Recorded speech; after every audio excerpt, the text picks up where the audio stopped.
Une délégation de députés de l'Union européenne est en visite en République démocratique du Congo pour s'enquérir de la situation humanitaire qui s'étrame dans l'est du pays. Cette délégation est conduite par l'eurodéputé Carsten Luc. Aussitôt arrivés, ils ont rencontré le président de l'Assemblée nationale, Christophe Mbosso, qui les a reçus en audience en son cabinet de travail au Palais du Peuple. Après leurs échanges, cette délégation d'eurodéputés rassure que leur visite ne cadre pas avec la tenue des scrutins annoncés pour fin décembre prochain. À l'issue de cette visite au Parlement congolais, le chef de la délégation de députés, membre de la Commission du développement de l'Union européenne, Carsten Luc, a promis de dresser un rapport au bureau de la Commission en rapport avec la situation humanitaire qui prévoit en République démocratique du Congo.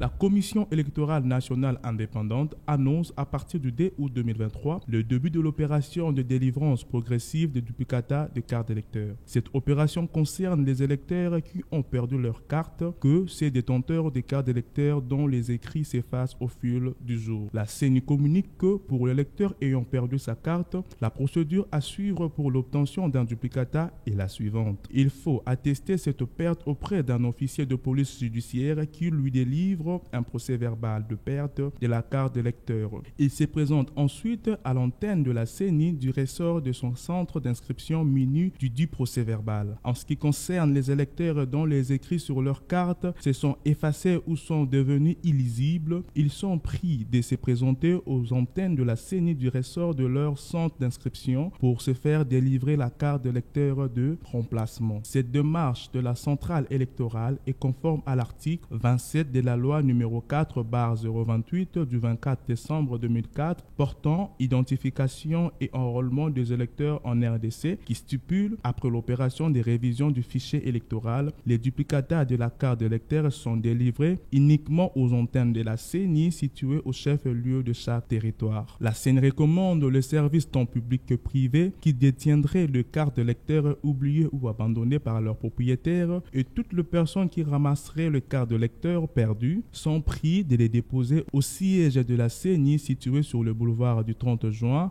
numéro 4471 dans la commune de la Gombe à Kinshasa, ou au secrétariat exécutif provincial de la CENI implanté au chef-lieu de chaque province. Par ailleurs, la CENI attire l'attention de la population congolaise sur l'existence des réseaux de production de faux duplicata des cartes d'électeurs. Elle invite les services compétents à démanteler, démasquer et décourager ces réseaux afin de soumettre leurs auteurs à la rigueur de la loi.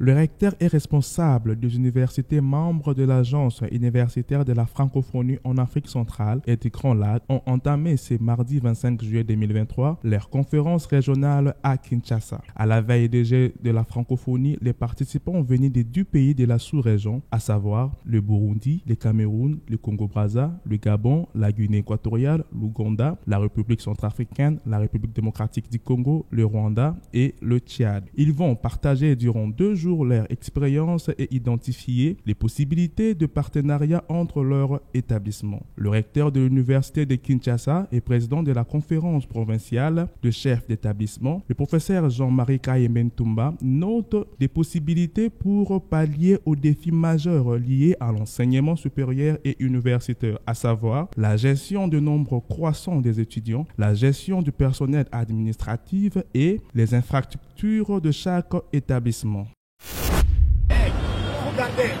Le chef de la police de Kinshasa, le général Blaise Kilimbalimba, a tenu sa première réunion de prise de contact avec ses services le 21 juillet 2023. Au cours de ces échanges, le numéro 1 de la police à Kinshasa a pris des mesures qui permettront à la population, le conducteur, de vivre et circuler en paix, notamment l'interdiction faite à la police de circulation routière PCR en cycle d'arrêter les automobilistes jusqu'à nouvel ordre, sauf en cas d'accident. Le général Blaise Kilimbalimba a aussi suspendu le fameux bureau 2, les agents en tenue civile connus pour leurs tracasseries dans la ville de Kinshasa. Il a également promis que toutes ces mesures seront respectées et encadrées pour éviter des dérapages. Pour rappel, une réunion sera tenue avec l'Association de chauffeurs du Congo où plusieurs mesures seront prises dans le but de mettre fin aux embouteillages.